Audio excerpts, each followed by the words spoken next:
How you doing? This is John. Welcome to John's Long Box. Today we're looking at the DC Who's Who issue number 5. And who we got this? As always, the cover is by George Perez, but it's inked by Dick Giordano. I don't know why that name is hard for me to say. Look at face down here.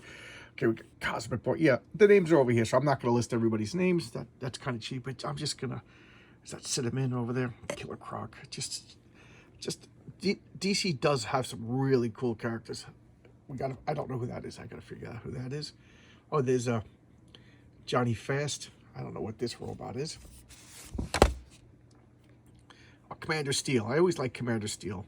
Colossal Boy. The composite Superman. Oh, that's cool. The composite Superman's right on the spines. Okay, cool. The Crimson Avenger. Who's that? We'll find out inside. What a great costume. The Atom. That is such a great costume. And who are these guys? Looks like Medusa over there. Oh, look at that robot. I never noticed that before. Count Vertigo standing on the side. All right, let's open it up and check it out. All right, I can sit here and go look at that, look at that, look at that. So July 1985. Notice that there's no Comics Code Authority. I think because this was a newsstand only comic. I know it had the higher price and better quality paper. So, yep. Yeah, 1985. All right, so let's open it up. We got Kronos. Such a bad costume. I love it. Oh, look at that terrible costume. White, green, and yellow. That's awful. I love the arrows down his forearm. So bad. So good. David Clinton, the Atom number 3. I've always liked time-based villains. I don't like time... It's weird. I don't like time-based superheroes, but I love time-based villains. I think a time-based superhero would be too powerful. Cinnamon. Girl Cowboy. Oh, who drew Kronos? Oh, God, I'm so unprofessional. This is Brent Anderson. I don't know much about Cinnamon, other than she guest starred a few other... Oh, Gil Kane. Jeez, I recognize that immediately. I don't know much about Cinnamon. I know she guest starred in a few other comics that I had, but I don't think I've ever... Weird Western Tales. Okay, Weird Western Tales. I don't know. I just like... The girl gunfighter, to me, is just a good trope. Circe? Who drew this? Who drew this? Don Heck. Okay, that's not the best Don Heck I've ever seen. When I was a kid, this is going to be mean to say, because Don Heck's a good guy, but I didn't like Don Heck growing up. And I kind of take him or leave him kind of guy. And then when I saw Savage Tales, he did this strip about airplanes. Like after World War III, there was a bunch of air fighters that used like prop planes because jet fuel was too hard to find. Oh my God, he drew the hell out of that. It was amazing. Really, really good stuff. So this isn't my favorite Don Heck, but he did the early Iron Mans, the Citadel. Oh, these were these guys fought the Omega Men. Look at those warriors. Look at those warriors. Who drew this? Todd Smith. The Citadel. This was good. Get the Omega Men. I think you could get a full run on eBay for cheap. Or if not, you could go to like mycomics.com and get like $2 an issue. Omega Men is a surprisingly good comic. It's a better comic than the premise allows it to be. They're a spacefaring Star Wars / superheroes, and they had ties to the New Teen Titans. So there was like one of the members was Starfire's brother. And then the Starfire was running from the Citadel and the Scions. So that, Starfire's people was from Vega. Vega has the misfortune of being like the most populated star system in our galaxy. Like every planet has a different race, and they were like artificially created. It's a good story. It's a good comic. I really like it. Claw, the Unconquered. Keith Giffen and Pablo. Okay, I should have guessed that. I should have guessed that it was Keith Giffen. I don't know much about Claw the Unconquered. Claw the Unconquered, number 1. Valson. Other than he's I said this a few times. He's a sword and sorcery hero. I don't know much about them. I wasn't into sword and sorcery growing up as a kid. I've somehow got like the odd Conan comic. I think anybody who got comics in the 70s, 80s, 90s somehow absorbed Conan comics. And I love the Conan movie, but I never read any Howard Conan stories until just recently. Like I'm talking like within the past 5 years. So I'm getting more into sword and sorcery because I stopped getting modern Marvel, I stopped getting modern DC, and like I'm exploring backwards into comics that I missed. So I might pick up Claw the Unconquered. Like I just showed off in the back issue Bonanza. I just showed like I'm getting like Omac, Commandy. I'm getting a lot of back issues. And you know what? I'm having more fun reading comics than I have in years. Okay, these are all the various clay faces. The clay face went through a bunch of different iterations. Okay, look at that one. Look at that one. That one I remember. That's the clay face that I remember. And I think that is that the original clay face? Who drew all these? Art by Marshall Rogers. Okay. Look at that. That's such an unusual face. An unfortunate face, as my mom would say. Clock King. Again, I love villains with time. You know, they're cool because they show up, they do some wacky stuff, and they leave. But I think if you had like a hero every month with time abilities, it would get tired. Who drew this? Dan Spiegel. Oh, okay, Dan Spiegel. This is just another amazingly horrible costume that I just end up loving. The Clue Master. The Clue Master by Carmine Infantino. Again, I said this the last time I did the Who's Who. Carmine Infantino, I think he's a great artist. But the inkers, I don't know if he just does like layouts and lets the inkers finish a lot. Like, he's kind of an old man at this point. So I wonder, is that it? Just like other inkers are just doing extra work to finish it? Because the inkers make or break him. That one drawing that he did in the last, I forget the name of the character. It was awful. This isn't bad. This isn't bad. I recognize his also. What's this? Colonel Computron by Carmine Infantino and Clausion. Look, tell me I'm wrong, guys. This is Carmine Infantino again. Completely different, except you can recognize that face as drawn by him. But look at that. It's completely different. And Klaus Janson, to me, it was Frank Miller's ultimate inker. And I liked Bill Sienkiewicz and Klaus Janson working together. But I do not like Carmine Infantino and Klaus Janson. That is awful. That is just awful. That, at the risk of sounding arrogant, this is like how I could draw. Okay, that's probably mean to poor Carmine Infantino is a good guy. Colonel Future, who drew this? Eduardo Barada. I don't know much about Colonel Future other than that's a wonderfully dated and charming superhero name. Colonel Future. Is he a bad guy? I see him fighting Superman. Don't know much about him. I guess he fights Superman. I guess in the future or whatever. That's Keith Giffen. I don't even need to. Yep, Keith Giffen and Bob Oscar. This is the. We talked about how Keith Giffen kind of changed his style. This is his bad style. I'm not too impressed with this style. I was kind of tipped when he changed his art style on the Legion of Superheroes and went to this. I think it was because it was faster. I don't know. Color Kid. He's in the Legion of Superheroes. Substitute superheroes.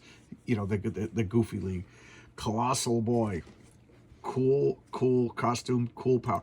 He could grow like planet sized, like Steve Leahy, Bill Ray. Look at that. If you see any Steve Leahy Legion of Superheroes, just pick it up. It was amazing. Paul Levitt, Steve Leahy, Keith Giffen, just Legion of Superheroes from like the 80s was just phenomenal. Just phenomenal. Look at that. I just love how wonderfully hokey and retro future. That is such a cool car. And he could grow like gigantic size. And his mother, if I remember, it was like the president of the planet. Commander Steel. I am a sucker for the good Boy Scout superheroes like Superman, Captain Marvel, and I'm also a sucker for the patriotic superheroes like Captain America, Colonel Steel. I love that. That's to me what superheroes should be. Superheroes should be role models. They should be patriotic. You know, if you live in England, Captain Britain, go for it. You know, if you live in I don't know, Andorra, Major Andorra, Captain Andorra, whatever you are, the Andorian. You know, be your patriotic superhero. I love that. I think that's great. And I love that face. I'm going to say this is Jerry Ordway. Yep, Jerry Ordway. I just recognize he always has the big square chin. That's classic Jerry Ordway. I love Commander Steel. I think like his main power is like invulnerability or something like that. Like he's got like steel hard skin. The composite Superman. I don't know who drew this. Kurt Swan and Murphy Anderson. I should have guessed that. That's the Kurt Swan Superman face. Look, I cut myself at work today. But anyway, this is just such a wonderfully hokey DC. You know, I just caught myself. I'll finish my sentence. But this is such a wonderfully hokey DC creation. You know, only DC would do stuff like this. Marvel wouldn't really do stuff like this. Marvel has a combo man, but that's like kind of a goof. But this is the kind of stuff that made me not want to collect DC comics as a kid. I guess I was more serious, more cool, whatever. But now as an adult, I'm finding myself buying comics and enjoying comics that I never, like Captain Carrot. I wasn't touching that as a kid. That was for babies. That was for children. That was stupid. You know, Batman is serious business. You know, the superheroes are serious business or whatever. And then Captain Carrot's making fun of all that. You know, now I'm reading Captain Carrot and I'm enjoying that. Like I could appreciate this.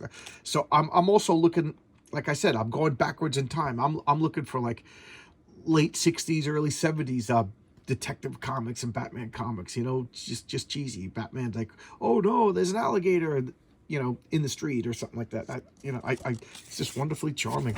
Go to a bygone age. You know, the world is getting really weird right now, and I guess I'm like retreating into my childhood. Sue me. Okay, Keith Giffen and Gary Martin. I would have said Keith Giffen, but there's no way I would have said Gary Martin. Computo. Who's Computo?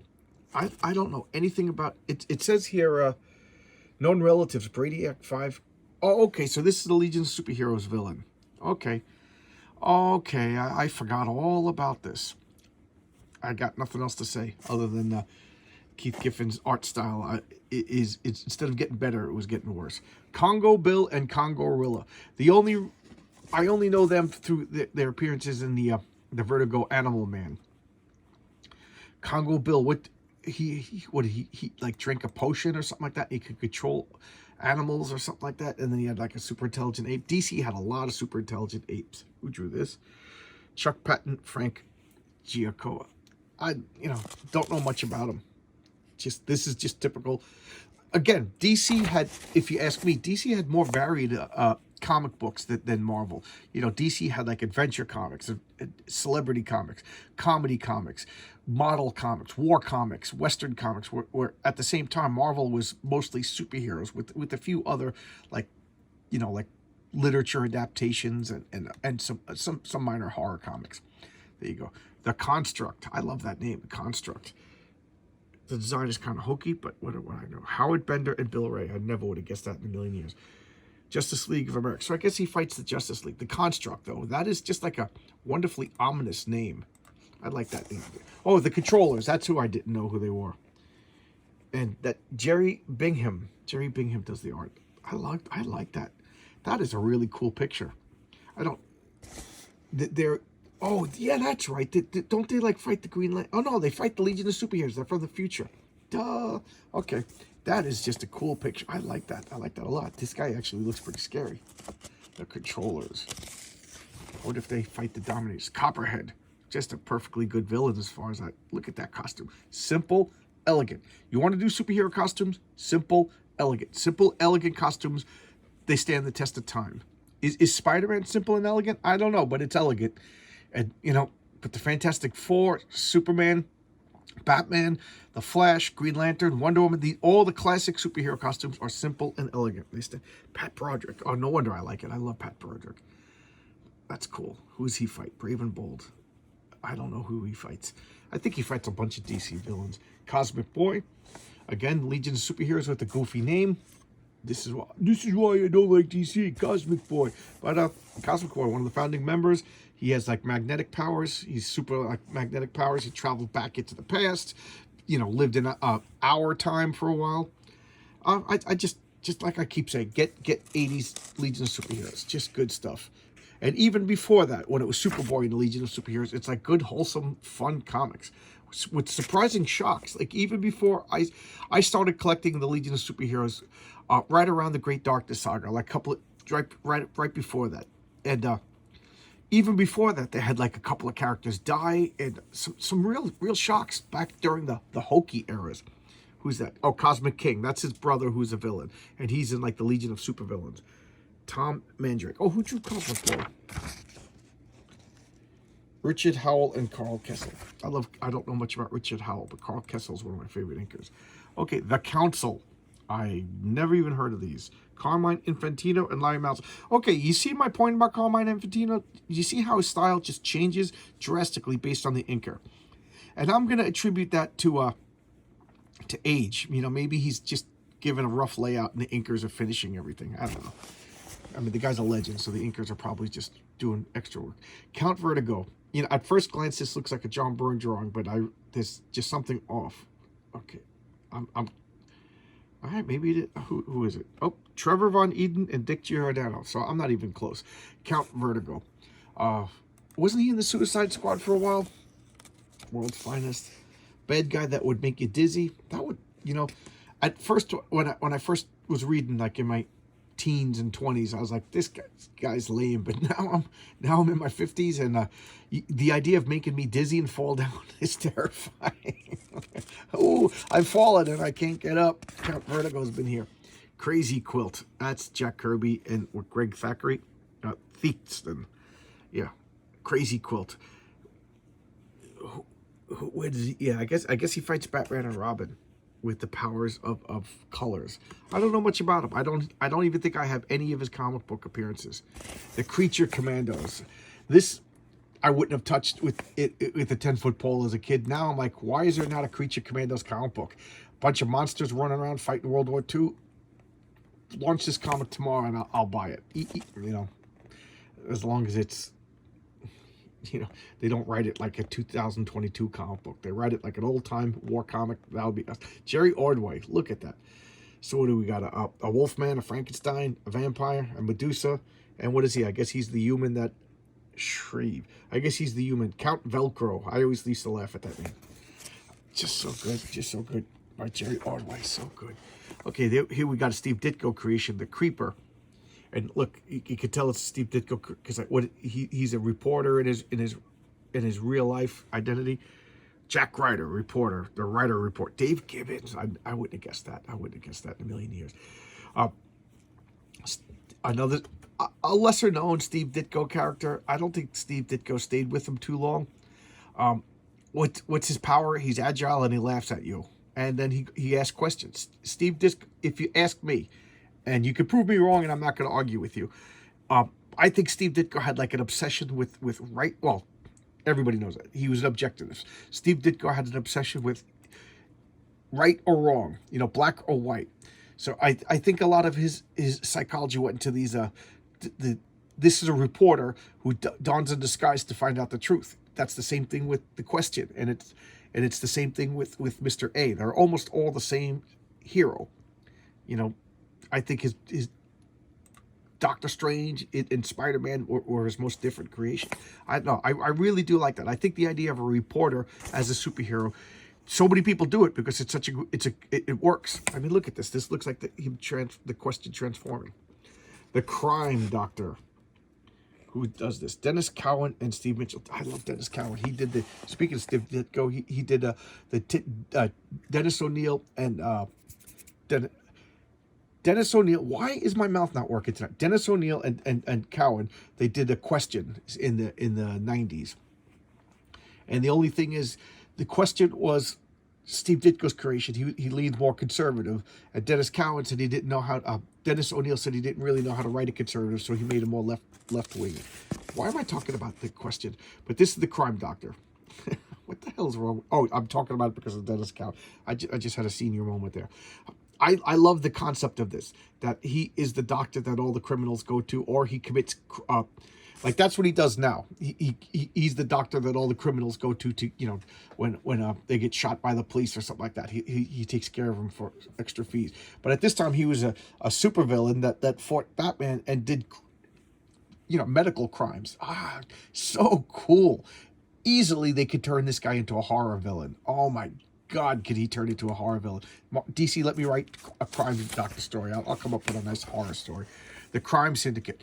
I've gone on record saying over and over again that I really don't like multiverse stories. I don't like copies of superheroes. It just seems to lessen the stakes. Like, oh, if there's a multiverse, oh, Flash died. Oh, then we're just going to pull another one. Like they did that in the so many different. Oh, we'll just pull this one from another. The X-Men does it all the time. How many children of Rachel, of Jean Grey and Scott Summers are there? There's millions of them, and it doesn't matter. Just go grab another one. But the early DC with Earth 1, Earth 2, and Earth 3, I dug that because they didn't really copy each other. Like the Ultraman is, yeah, that's evil Superman, that's evil Wonder Woman, that's evil Flash, but like they're their own characters, and like there's stakes when they show up. If Ultraman dies, that's the end of Ultraman. They're not just gonna go fly to another dimension and grab another Ultraman. So I don't know. I kind of liked it. Then again, back then, the concept of the multiverse wasn't really a cop out. Who drew this? Paris. Oh, no wonder I like it. Paris Collins and Terry Austin. Oh my God, they're two great tastes that go great together. It's like a Kit Kat, peanut butter and chocolate. Now I'm going crazy. I'm going crazy, everybody. You're listening to my decline right here in this video. I lost it. Okay, the Crimson Avenger. That is just a great costume. Simple and elegant. And I loved his original costume with the mask fedora. Something about that. But I guess it was too much of like the shadow, so they had to change it. Yeah, I'm wondering if they got a cease and desist or anything like that. Who drew this? Jerry Ordway again. I should have guessed. I should have guessed from the jawline. I love the Crimson Avenger. So he was like a Punisher type.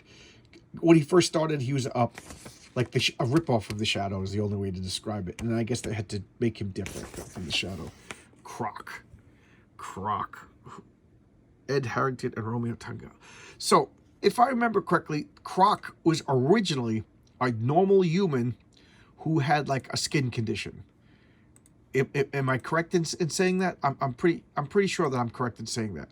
And then later on, he like mutated into like a lizard man. So he was just like a, I don't know, like a human covered with like rough skin and like, nothing too crazy. And now he's like a full-on reptile guy. Cyborg. I loved Cyborg. Okay, George Perez and Romeo. Yeah, it has to be George Perez. Victor Stone. I love Cyborg from the moment I first got him in Teen Titans #1, and then I found out that Teen Titans debuted in another comic, and I had to go get that. What was that? Brave and Bold? I forget. But because I have a soft spot for the Pinocchio, and besides Ben Grimm, Victor Stone Cyborg is the classic Pinocchio. And I haven't talked about the Pinocchio for a while, but to me, I made this up because I was talking to my friends, like, I love Ben Grimm, I love the Thing, because he's like Pinocchio, he just wants to be a real boy. And ever since then, like, that's the term that I use for characters that used to be human and lost their humanity, and because of that, they are the most human of the group. Victor Stone, he's constantly in pain because he views himself as a freak. He's like, well, I lost my humanity. So he's always struggling, and to retain the humanity that he has. He was like, and the Pinocchios all seem to do the same thing. They act tough. Meanwhile, they're softies inside. Ben Grimm, I always say this, and I mean it not as a pun, but he's the cornerstone of the Fantastic Four. Johnny Storm doesn't, he takes things for granted. He's got a cool power. He's good looking. He can turn off his power, go out dancing and pick up the hot chicks. Ben Grimm sits and sulks. He wishes he could interact with normal people. Even though people love Ben Grimm, he feels sorry for himself. And that's the same with Victor Stone Cyborg. But he's not like a crybaby sitting in the corner like, oh, nobody likes me. He acts tough. He goes out in the streets. He tries to live a normal life. But when people stare at him too hard, when people point at him, it hurts him because he wants to be a real boy. I just love that, and let's face it, when you're a teenager and your body's changing, you feel like a freak. So that's probably why I gravitated to all these Pinocchio characters, Ben Grimm. As an adult, I love Hellboy. Even though Hellboy wasn't human, I kind of put him in the Pinocchio category. Like Nightcrawler, you know what I mean? All of these guys. Nightcrawler is happy-go-lucky. Meanwhile, inside he's suffering. Inside he feels pain because of the way he looks, and he wants to fit in. We all like that, and that's why I don't buy into this mob representation stuff. This is me, 15-year-old me, white kid from Long Island. I love Cyborg. He was my favorite of the Teen Titans. I identified with him. I thought he was cool. He was the tough guy on the outside, super strong, jumping into the fray and wanted to fight. but he was a softie inside, and things hurt his feelings. I didn't care. But if you only identify him because of your skin color, you're shallow. I identified with him because of all those things that I just mentioned. Not one of them had to do with the skin color. That's why I think this whole mom representation stuff is crap. How's that for a rant? Did I just lose 50 subscribers for that? And Cyclotron. Okay, I said that it was the Atom, but I should have realized because it was in C. But this was a villain. Look at that costume. Another Jerry Ordway. That is just classic superhero costume. Amazing, amazing. There's not a line that's wrong on that costume. Amazing. And then he got like radiation powers, and he irradiated. Ooh, that was tough to say. Irradiated Al Pratt, the original Atom, and then the Atom was just a small tough guy who liked to fight, and then he ended up getting superpowers because he fought this guy, and this guy's radiation bled onto Al Pratt, and he became a full-on super. And then he made a costume based on Cyclotron. So cool. Look at that. That is so cool. Jerry Ordway. I already knew that. So there you go. That's 25 minutes on DC's Who's Who with a little bit of a and my whatchamacallit, robot vacuum cleaner is going off. So that's gonna make a bunch of noise. So I'll stop now. All right. I'll see you tomorrow, guys. Thanks a lot.